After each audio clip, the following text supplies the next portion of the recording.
So ayan mga kadrama-rama, alam ko pong inaabangan nyo po no, yung next na mangyayari po dito sa Abot Kamay na Pangarap, dahil sobrang nakaka-tense na nga po no, at saka nakaka-excite na nga din po talaga yung pinapakita ni Director every episode dito sa Abot Kamay na Pangarap.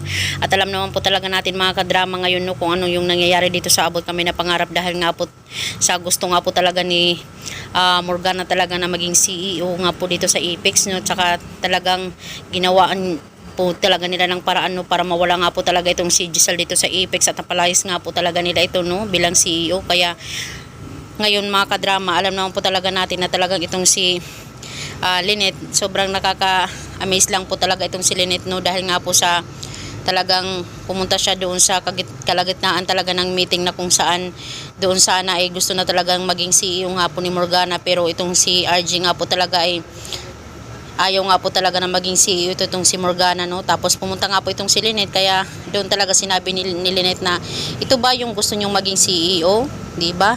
Kasi yung mga pasyente niya kahit buhay pa gustong mamatay na, di ba? Yung mga ganong linyahan ba mga kadrama. Kaya sobrang nakaka-amaze lang po, dahil nga po sa gagawin nga po ni Lynette ay talagang magiging CEO na nga po talaga itong si RJ. Siya po yung pipiliin talaga na maging CEO ng Apex, diba? Dahil deserve naman talaga ni ni RJ. Kaya sasabihin ni Annalyn na, "Tay, congrats, our new CEO ng Apex. Deserve mo yan, Tay, dahil sobrang mong napakabait at sobrang mong napaka-hardworking na tatay. Kaya nakaka-proud ka po, Tay."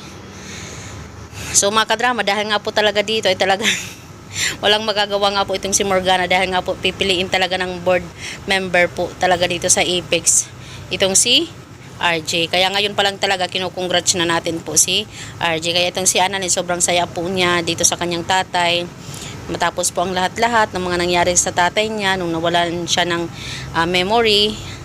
So ngayon naman talaga ay may mga bagong blessing na naman talaga dumarating talaga dito sa kanila no. Kaya kahit nga po itong si Lynette at saka sila Giselle, mapapa-congrats din talaga dito kay RJ sa pagiging CEO niya dito sa Apex. So mga kadrama, alam ko na excited din po talaga kayo sa mga nangyayari dito sa Abot Kamay na Pangarap. Kaso lang yung iba ayaw talagang mapanood na yung Abot Kamay na Pangarap dahil sa pabalik-balik na lang daw. Pero sige lang talaga, ako nga na-excite pa rin talaga ako kahit ganito yung nila, setup nila. Kasi alam naman po talaga natin na drama lang to, ginagampanan lang talaga nila yung role talaga nila dito no. Kaya nakaka-excite lang din talaga kasi may mga bagong karakter, may mga bagong artista na dumarating po talaga dito para gampanan po talaga nila yung mga role talaga nila dito. So yun lang po mga kadrama, abang-abang lang po tayo, wag lang po tayong mabagot sa panonood, dahil malapit na siguro tong matapos yung Abot Kamay na Pangarap, or kung matagal pa man talaga matapos to, sige lang, dahil sabi pa nga nila pag may simula may katapusan. Matagal lang pag-aantay, pero worth it naman talaga yung pag-aantay, diba? So yun lang po mga kadrama, maraming salamat again sa palagi niyong panonood ng aking video. Sobrang nakaka-amaze lang po, kabutihan po talaga ng puso natin. So yun lang po, don't forget to please like, share, subscribe my channel. Bye, abangers!